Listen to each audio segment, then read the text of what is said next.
Good afternoon and welcome to the law. This is your legal light. It is your help law, and we're continuing with how to help you to avoid cyber scams. Cyber scams, some say, have become the order of the day. People are getting scammed every time. And last week, you had the rare benefit of being walked through a list of some of the things that many fall victim. The purpose was to ensure that you haven't been educated, you don't also fall victim. So Ransford Nanado Jr., fraud, security and crime investigation specialist, took us through quite a lot. We'll try a bit of a recap of it and then continue our part 2 today. Tips to avoid falling victim to cyber scams. We will be joined by a friend, former colleague who has schooled in the US and has been there for quite a while, Yao Ansu Jiabo, who is a security expert. It's an area of his education. So we understand he will give us more than the book approach to what we're going to deal with. And also here is Stephen Kujo Seshe, who is lead computer emergency response team of the Cyber Security Authority. We'll be right back. What are the warning signs? One, if it is too true in terms of pricing, you go to a site, and like I said, the names do not matter again. You may see a very big TV brand shop or an electronic shop, right, that you know. But what you need to look out for is that the website must have HTTPS, not HTTP. It must have HTTPS. So it's not only looking out for the name and the popular names that we know. That is one. The second thing is that HTTPS, not HTTP. No, the S means that it's a secure site. It's been verified. Okay. You can create website. I can create website right now. The difference is that for you to get it secured, and it means that you've given it a name, it can be located. That's the difference. All right. The second thing is that check the pricing on online shopping.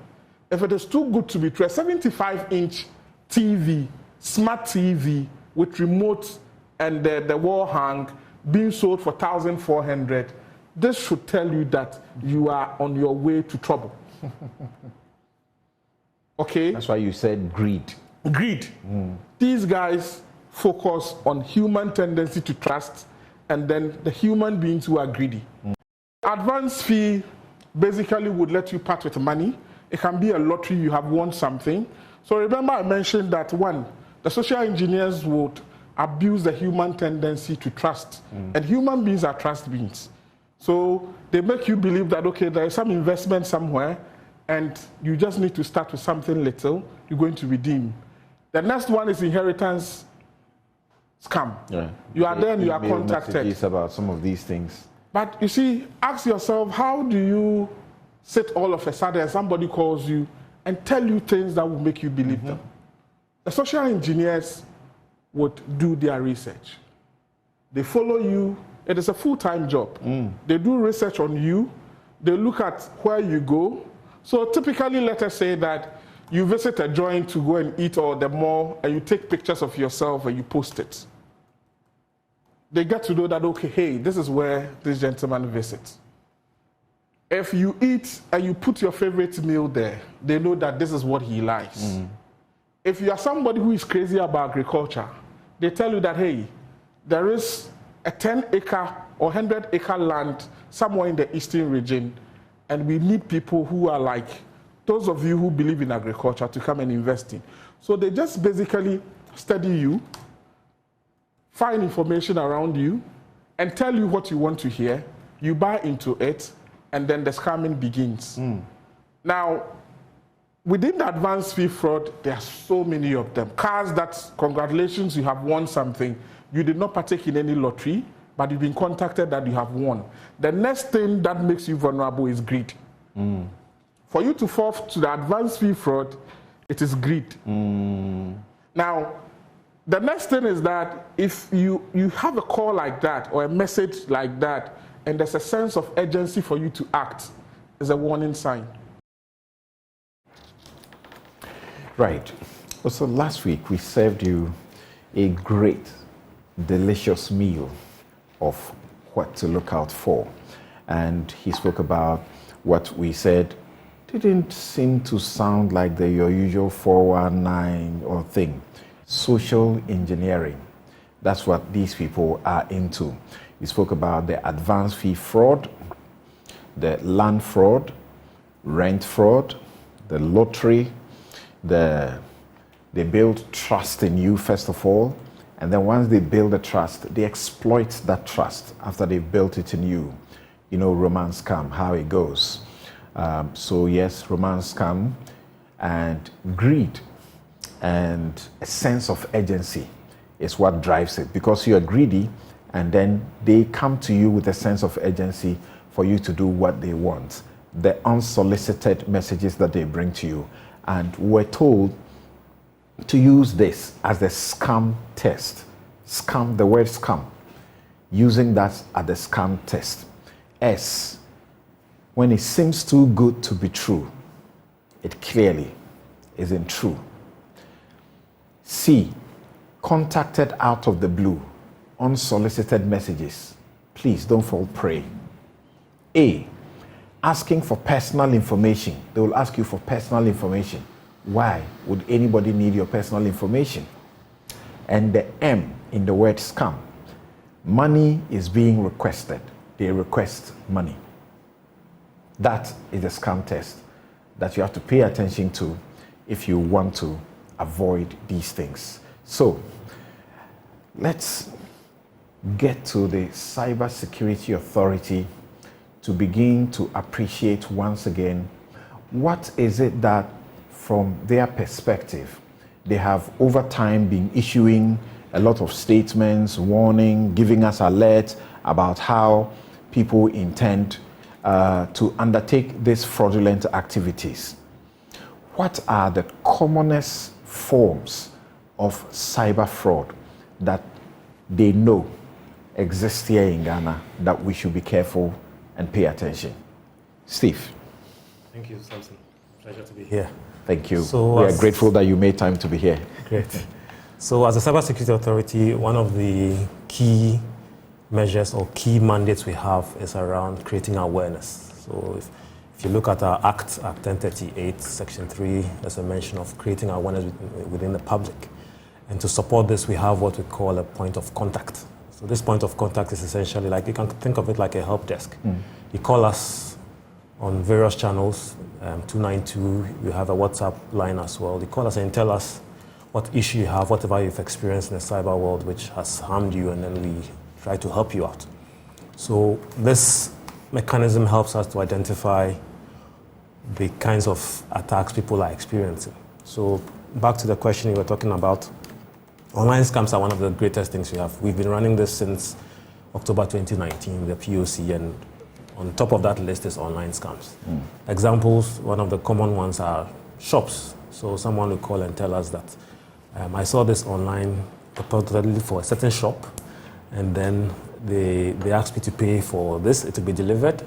I paid, but said item was never delivered. They blocked my line, I can't reach them. So a fake shop instance. You've also got instances where they see some kind of investment, someone convinces them that, oh, we have this investment going, give us your details, we'll get you going, but you need to give us some deposit. They do that, they lose money. We have also job scams. So people impersonate some of our VIPs. They'll look at what they call social media handles. Could be LinkedIn, could be Facebook. They'll create one just like it. They'll find a picture of the person and put it there. And once you're on Facebook, you get a message unsolicited that, look, I'm in Minister So-and-so's office.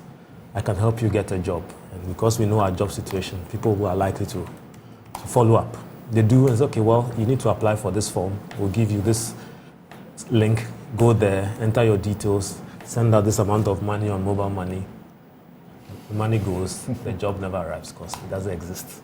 These are some of the common things we see as authority. Right. So you have enumerated 3, but which are broad. You said online scams, shops, investments, and recruitment. Investment, they demand that you bring a deposit and begin to participate in an investment. Recruitment, they are imposters. They tell you that we have this access, we can do this, or we are with this minister, or we are actually this minister. And then the shops as well. Remember, Ransford, that you brought our attention and some focus to recruitment scam. I'm returning to you shortly because we didn't exhaust your list the last time. What is it that you feel that we left out, we didn't get to, that we need to get to? Let's get to Ansu Jiabo. Ansu Jiabo, thank you very much for making time to join us from the US. Now, from your practice as a cybersecurity, person, what are the commonest, particularly in the jurisdiction where you are? And do you find that they are the same in our country or elsewhere? Good afternoon, Samson, and to your guests in the studio. It's morning here. Having listened to the guests in the studio, particularly with reference to what you discussed last week, I think it's important that most of what I will say today, it's a little bit of a deviation from them, but it talks basically about what is prevailing recently on the cyber landscape. The whole essence of cybercrime or cyber attack is to get administrative privilege to your device to access salient information like credit or debit card details. And if you live in places like the US and other parts of Europe, your social security number, date of birth, these are valuable pieces of information that the attackers target. There is also another aspect of cybercrime, which I'm sure is not the subject of focus today. Cybersecurity, as you and I know, it started with the security agency, the military in their effort to protect state vital information and access other information from countries and institutions that they deem or that they think pose threat to them. So it is not always the case that cyber attacks result in financial loss, but whatever the case is, the victim, whether an individual or an institution, has something to lose. And as I said earlier, the attacker wants administrative privilege to your device, but does not have physical access to it. So, for example, something, you have your laptop or you have your mobile phone, and if I want to access information on your laptop or on your mobile phone, because I'm not physically present at where you are, it will be very difficult for me to access that information. So what hackers do these days, it might be different from what the scenarios the two guests in your studio are bringing out. They sit remotely with all the cybersecurity tools and target you, trying to have administrative access to your device. And once they do that, they have important pieces of information based on which they can extract whatever they need from you. And one notable example is what we call phishing. That is one thing that is widely used these days. Phishing is not spelled the normal fish that one goes to the sea or the river to hunt for fish. It is spelled P-H-I-S-H-I-N-G. That is where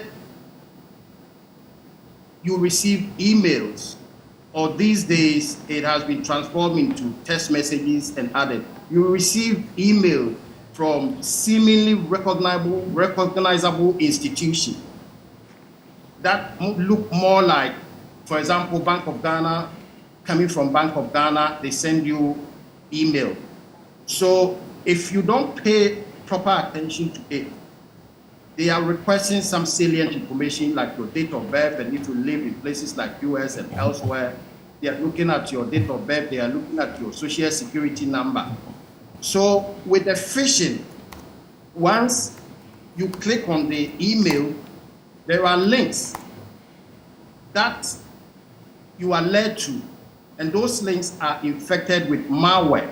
Malware are malicious codes that when they attack your system, they are able to do a lot on your system. We have the spyware, we have the keylogger malware, we have the ransomware. All these are things that the hackers use. So for example, ransomware encrypts your data. And once your data is encrypted, they demand huge sums of money to be able to decrypt it. And in that case, it just doesn't start from there. It comes through phishing. Once you click, so the phishing can come in the form of text message. Now we have voice messages as well. So once you receive voice or a call, and there are instructions, press A, press B. Once you click on that, they have access to your system. If it is email, once you are directed to the email and you click on the email, there are processes that they go, and they have administrative privilege to your device. And in that case, the system is infected with the malware. So they can sit remotely and be operating your computer. For example, I can sit here in the US and be operating your computer here from the US. So I have your credit card credentials, I have your date of birth. I recall years back, I checked my account, my statement, bank statement, and I noticed that there had been a purchase in Netherlands. So I called the bank that, hey, there had been a purchase in Netherlands using my debit card. I had not been to Netherlands, but I wasn't so much aware of the phishing stuff. But they managed to dupe me by using my debit card credentials to make purchases somewhere abroad.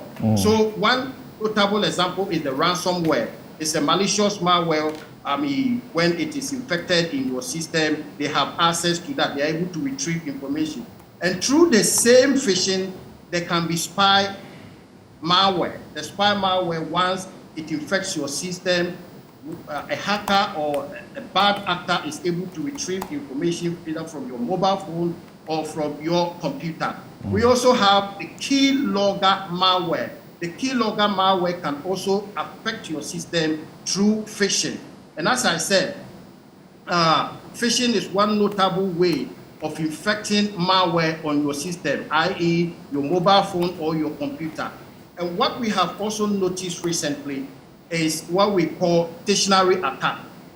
Dictionary attack or brute force attack. The dictionary attack is when you have a password which is not too strong.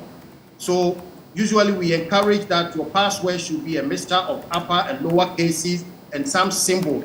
When your password is not too strong, with the dictionary attack, there are guesses using all the words in the dictionary. So once the guess goes through, and it goes through simply because your password is not too strong. The dictionary attack with the brute force using cybersecurity tool, one is able to reach your system and infect them with malicious malware, which will obviously enable them to... All right. Okay. So please hold it on there for us. It's good that you introduce us to this and you begin on the point of administrative privilege to your device so they can access it, your credit cards, among others. So all that these scammers are looking for is to have administrative privilege to your device. Now, from all the scenarios you have given through ransom, keylogger, and whatever malicious and dictionary attack, we will return so you help us to identify, once you're identifying them to us, how we stop it. Of course, when you talk about the dictionary attack, you are already telling us how to improve our password so that the password is a mixture of figures, words, and a combination in a way that is strong enough so that they are not able through, is it phishing, to get us. So hold on there. When we come, you tell us how exactly we can make our systems strong enough to avoid getting attacked. So, Ransford. Yes, I remember that by the time it was an hour and we had to close, you said, this is like 101, and we are not even done with the first lecture. So tell us, what are some of the common other means by which we get attacked that we should pay attention to? Okay, Samson, greetings to Ansuju Abo. I mean, he's taking us to the technical world. That's right. We'll stay there for a while because he's drawn our attention to something that is quite common. Free Wi-Fi's, free internet in places like malls and airports, through our investigations, has become one of the common point of compromises of people's devices.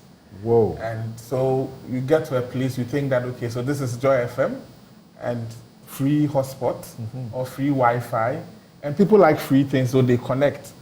This is actually handing over the administrative privileges of your device to the attackers for them to take over your device. Oh no, but sometimes, we don't do it out of privilege. You're traveling and you want to stay on WhatsApp or something, for example. You're traveling from one nation to the next. Immediately you get to this train station or the airport, you want to quickly access WhatsApp so that you can communicate. We do this at our risk? Yes, so the attackers would always take advantage of the human tendency to trust. From last week, we discussed that. Right. So if he knows that, okay, there's a free Wi-Fi at Heathrow, they connect theirs and also push it out for people to connect as well. So you need to look out for which one is official. And usually at a place like that, at the airport, there will be some awareness on the genuine Wi-Fi's that you should connect. So I think that listeners and viewers must take notice of that. Secondly, the charging ports at these areas where all you need is just a cable and you connect it to your laptop or your phone. You're actually connecting to somebody's device to take over your phone. Because behind that charger that you are seeing where you're only connecting the cable to your phone, there's another computer you're actually connecting to charge your phone, but you do not know, and they are having access to your computer. Now, the recruitments come within this day and age where especially we are not supposed to, government side, we are not recruiting and all that. It has become a very big issue. I was having a conversation with one of my colleagues in Lagos last 2 months, and he was saying that you Ghanaians, you make a lot of noise. A whole stadium was full of people who had been scammed because they were trying to apply for the security forces. A whole stadium was full in Lagos when they had tried to, and somebody had recruited them, taking advance fee from them to process their documents. And they showed that from different areas, Enugu and the rest, they got to the stadium and they had been scammed. There was no recruitment going on there. So the recruitment scam is also something that we need to be careful. People will ask for fees because you are processing your recruitment. Like he mentioned, they use the images and the identities of very prominent people in society, and because of that, others believe them. Now, holiday scams or ticketing scams have also become another area we are receiving a lot of complaints about. So you see customers who have bought tickets from some websites. They have bought Emirates tickets and all that because it's been advertised on social media, and the rate looks very cheap. They have actually booked their seat. They get to the airport and then their reservation was fake. So again, we need to stay safe online. Things that are too good to be true. If you go to the Emirates website and they are selling a ticket for 5,000 USD and somebody is giving you some for 5,000 Ghana cedis, you need to be careful. Right. Others have gone into hotels where prices have been advertised and very cheap. They go there and then there's no reservation. And they have bought with Momo, they have paid with their bank account, and these are not there. So one of the warning signs, why should I be paying into the account of a big hotel and it's in the name of an individual, or I'm paying a reservation or a ticket for a place or an airline and it is going in an individual's name? This shows clearly that, one, you are being greedy. Two, you have not done your due diligence, because I cannot be paying money to multimedia and it is going to an individual's account. Now, Samson, today's age where technology, we have spoken about artificial intelligence, machine learning, artificial intelligence, machine learning. We have failed to speak about one side of it, which, especially with authentication, where people are recording audios to say that, hey, I have spoken to Samson, he's in a meeting and he has said I should pay. This is the audio. You will listen to it and it's Samson's voice, but it's not Samson's voice. We call this deep fake. The first time I heard about this, where someone actually suffered it, was in Nigeria. First time. And I was like, really, something like that exists? That they can bring a voice that is in fact my own voice, and I'm not the one. So it's very simple. Now, all you need to do is to go online and get Samson's videos and audios, give it to the machine or the computer, and give it a script and say that, talk like Samson, do a video like Samson. And if you watch the video, Samson, you would not even notice that this is not you. So with this day and age where people are saying that, oh, I heard his own voice, he sent the audio, for very, very key approvals on accounts, somebody is sending an audio to a bank manager to say that, hey, this is me, pay. It is not enough. Because for significant payments, people have invested in machine learning capabilities, artificial intelligence, and is able to pick the algorithm of individuals' voices, and it can give the instruction like that. Please listen very carefully and take this serious. And this particular one, I encountered one such situation, and the scammers had reached out to a woman, and they reached out to the woman through the husband's voice. Guess what? The woman listened and was sure, this is my husband. Except that she was smart, a very intelligent woman. So she had to do her checks. And that is when she discovered that someone was out to scam her. So Ransford has also given us things to pay attention to. He says we should watch out for free Wi-Fis at the malls, at the airport, and various other places. They are easy targets where phishing can take place, or malwares can be used to attack you. It says the charging ports that we find some of them in buses, find them in trains, at various places. Be very careful. Now, I want to know, what shall we do then, since we still have to use these? When you spoke about ticketing reservations, you gave us the solution. If I'm doing a ticketing reservation for an airline, I should not be paying to an individual. I must pay to the correct, institution. Then I'll be secure. So let's begin to go to the house, the solutions. Very deliberately, I will keep the Cybersecurity Authority to wait for us a while. In the last few months, you have issued quite, I think there are about 2 major statements, alerts, that you have issued to the public to help us, to know that there are some people who intend to conduct a number of scams. We'll come to you. So let's begin with you, Ransford.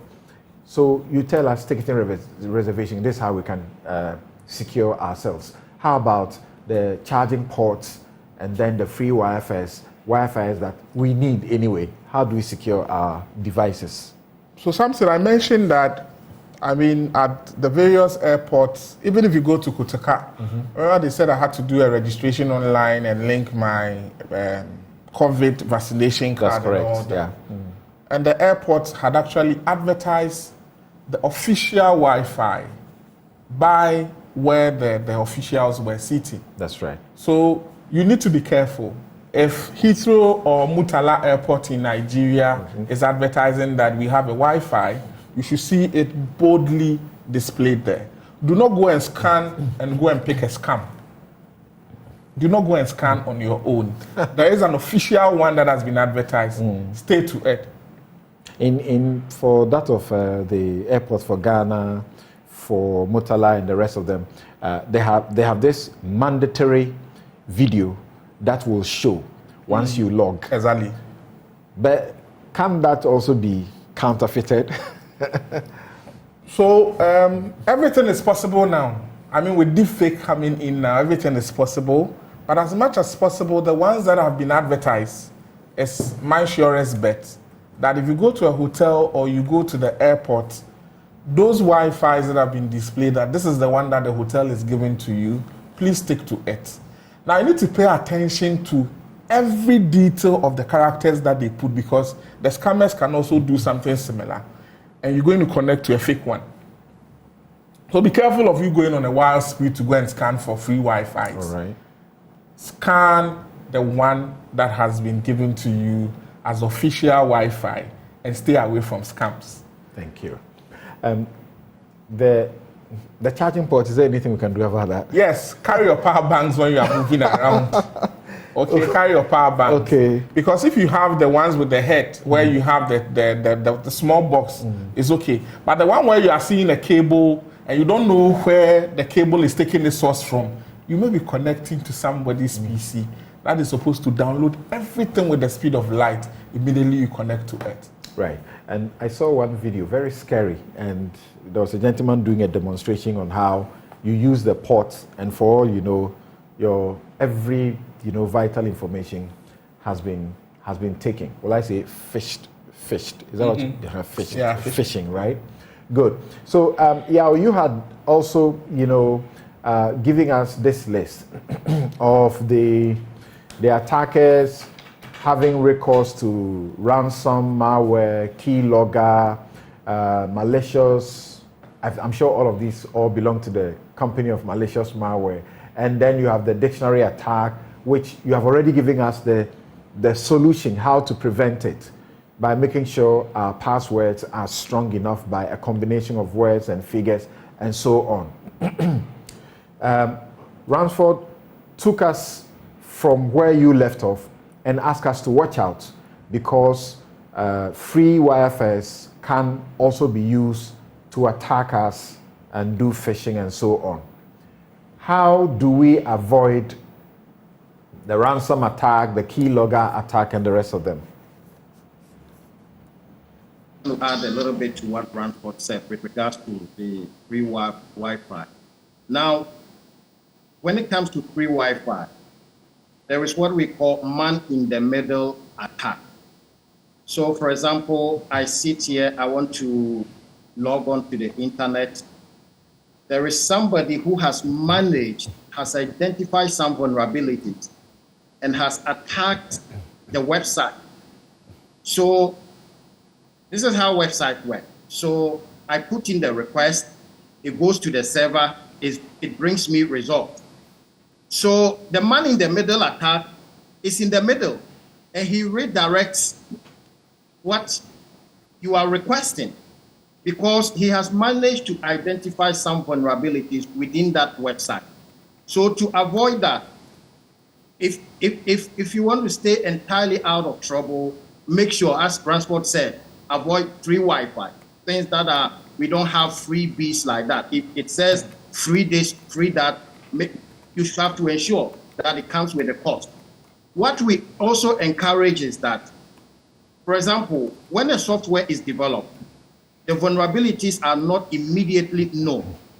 So an attacker can exploit the vulnerability. And before even the vulnerabilities will be identified, some attackers may have exploited that. And once it is identified, there are patching ways to deal with them. Some of them come in forms of update. So even if you look at computer operating systems, we have we have Windows, we have the Mac, we have the Linux operating system. All these have regular updates. So if you are using computer, say Windows, periodically they prompt you update your system. Don't ignore the update. Make sure you update them. Another thing, what you usually encourage is what we call penetration testing or ethical hacking. The penetration testing is usually simulation. You have an authorization to conduct that simulation, say Joy FM. I come to Joy FM and then I begin to conduct ethical hacking to be able to assess the vulnerabilities with regards to the systems you are using. Once the vulnerabilities are identified, obviously you issue patches and put in security measures to be able to avoid any possible cyber attack. So we encourage every institution to have cybersecurity experts there. If you do not have them, occasionally engage the services of cyber experts who will come and conduct ethical hacking so that the vulnerabilities will be identified. With regards to the phishing, sometimes it is really difficult to identify whether email or text messages are coming from authentic institutions. What you need to do, you don't need to be clicking all the time. If you feel that the email asking you to perform a particular action, you don't have any business to do with that institution, you don't need to click it, because once you click that, embedded in that email are malicious malware that will affect your system and retrieve vital information from that. We also encourage that, for example, you install your system, your PCs, your laptops, and even sometimes your mobile phone with anti-spy, malware, antivirus, anti-that. There are various forms of them available. Okay. But it is also important that if you work in an institution where data is very essential, obviously there are times that they have, measures in place that you don't access certain websites. Because, for example, if you're accessing pornographic website, then you should know that that is a public website. Most of them are infected with malicious malware that can affect your system. So, for example, Joy FM should have a system that some of these websites are prohibited and you don't need to access them. Because when the issue happens, it doesn't happen to only one person. Because there is a network within that institution, it affects one person and it affects the whole institution. So we encourage that. Then the issue of fixing, we even have spam. And in the spam messages that come into your email and others, what they do is that the spammers don't have a specific email that they are operating. They put them in a way that the bad email addresses will be separated from the good email addresses. So when the bad email addresses are retrieved and they send the message to whoever it reaches, if you don't have any business doing in your email spam, don't go there. Okay. All right. Thank you very much. And that's been very useful. That's been very useful. If you're just joining us, this is the law. It is your help law. It is your legal light. And my guests have been Stephen Kujo Seshi, who is lead computer emergency response team for the Cybersecurity Authority of Ghana. You have been also listening to a guest that we had last week for the very first segment of it, Ransford Nanado Jr., fraud, security and crime investigation specialist. Yao Ansujiabo is cybersecurity expert, and he is reaching us and contributing from the United States of America. Now, we'll take a quick break, but before we do that, let's return to Mr. Kujo Seshi, who gave us an idea of the most common cyber scams or attacks that they encounter or they have become aware of in the country, for which, for most of the times, they have tried to give us alerts on. And I remember I engaged Dr. Nchugwe Siakon the last time, and there was an offer, like Ansu was suggesting, you can have experts to help you do the, what does he call it, ethical hacking, and then to help us also to see how we can avoid all of these things. Okay, I'm told that we have to take the break. When we return, then you tell us to these common attacks and scams, what is the authority telling Ghanaians to do? What are the sanctions if anybody, misconduct themselves? We'll be right back. Cyber scams, how to avoid falling victim. This is the law. It's your legal light. It's your health law. Now let's hear Mr. Stephen Kujosesi. Thank you, Samson. So we've heard from our other speakers on the various scams that can happen, and you were asking what the CSA is involved in doing about all these that we hear about. So first, let me start from the fact that using what we are hearing at the point of contact, we feed that into awareness creation. And one of the primary ways we do this is what we call public alerts.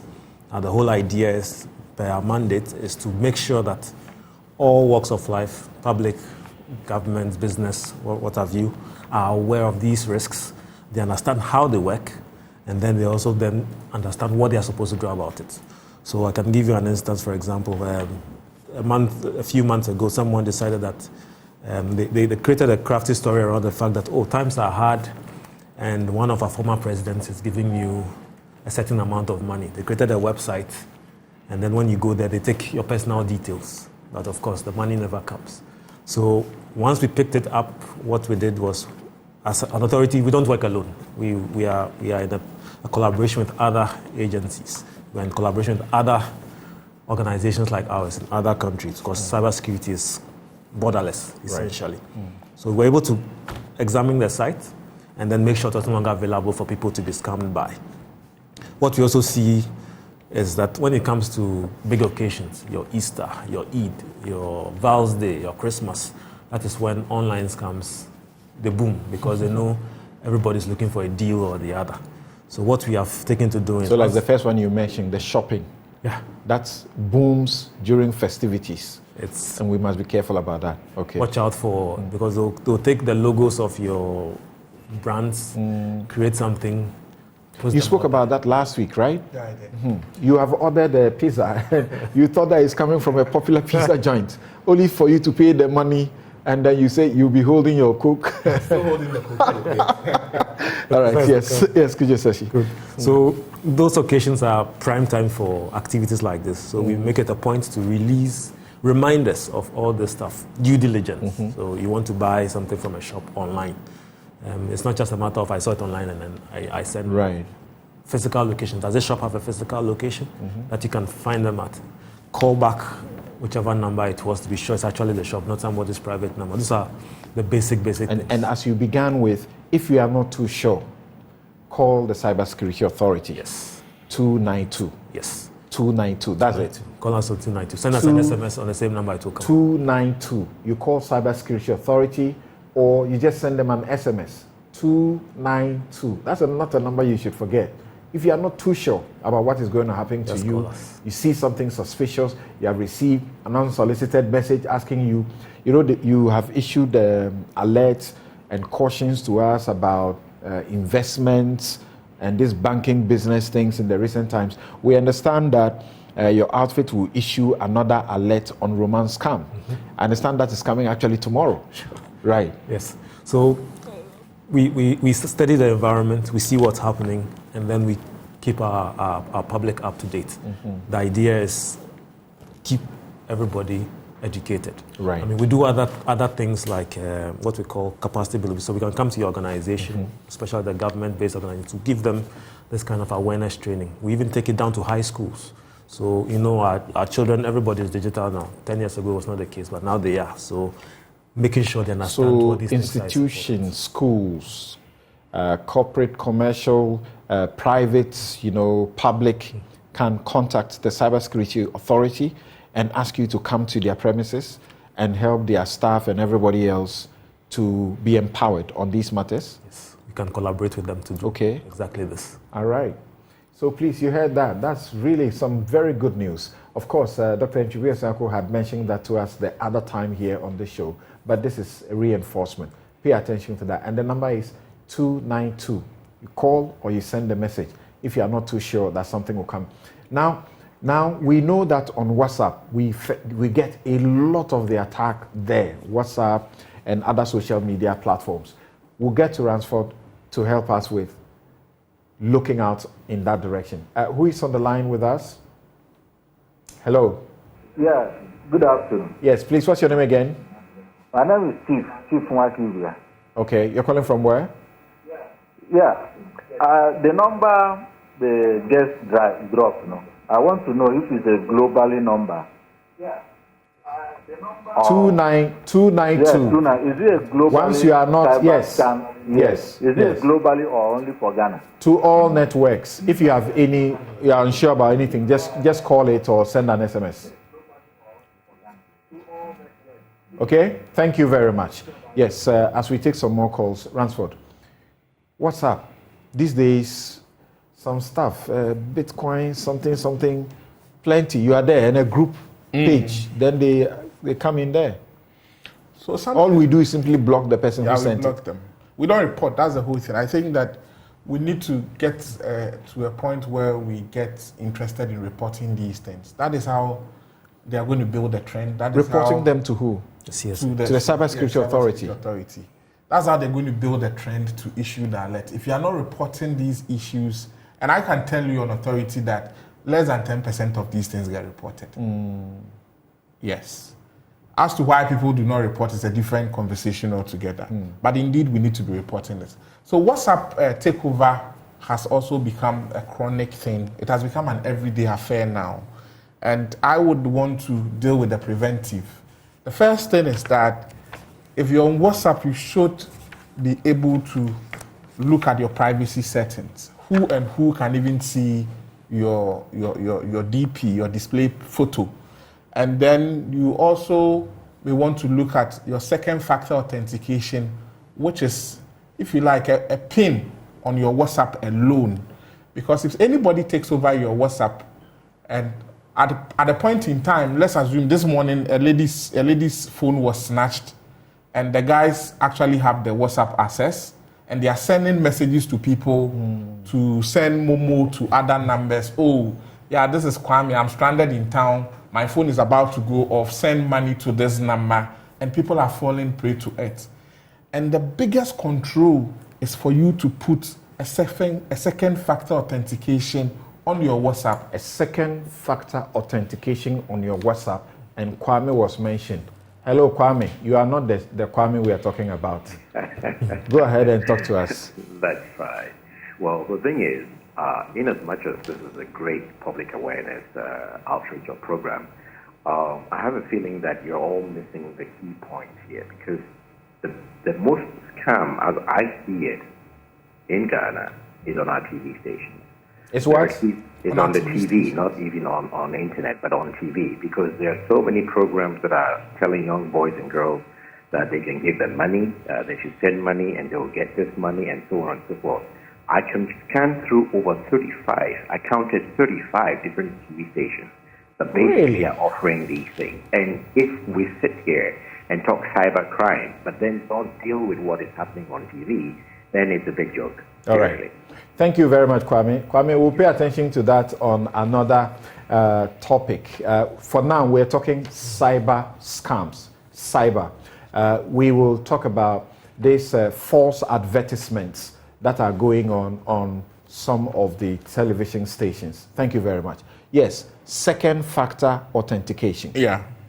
So if you don't do this and somebody takes over your WhatsApp through social engineering, your email address must be registered on your WhatsApp account. Because if there is any crisis now, you are going to communicate with WhatsApp based on your email that you have put there. So if you have not activated the second factor authentication, which automatically throws you out sometimes, or if anybody has taken your phone now and is actually going through your WhatsApp and chatting people fraudulently, at the point if you have that, it will take them off and request for that code. Okay. So everyone must do that and make sure that you activate your email on that WhatsApp as well. Thank you very much.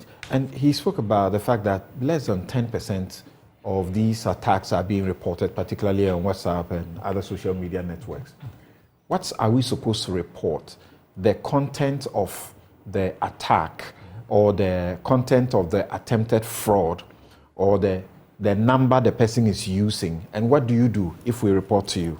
Okay, so all those factors you've mentioned apply. So we will need a description of what you've experienced. If you have records of any transactions you may have conducted, screenshots work. If there are video or audio clips, basically any digital evidence you have of whatever you experienced, you give it to us. Now, what do we do with it is we work with law enforcement agencies. The Cybersecurity Authority itself does not have prosecutorial powers. We can't arrest anybody, but we work with the law enforcement agencies. We have a cyber investigation unit. So when we have that evidence, we can put together the information these enforcement agencies will then use to do the full, go the full length, more or less. Yes. Okay, I'll take my very final call. Ibrahim. Hello, Ibrahim. Yes. So this is Ibrahim here. Go ahead. Yes. So I this particular thing about the travel scam is something that I've experienced, and it went in a particular way that it's even big my imagination.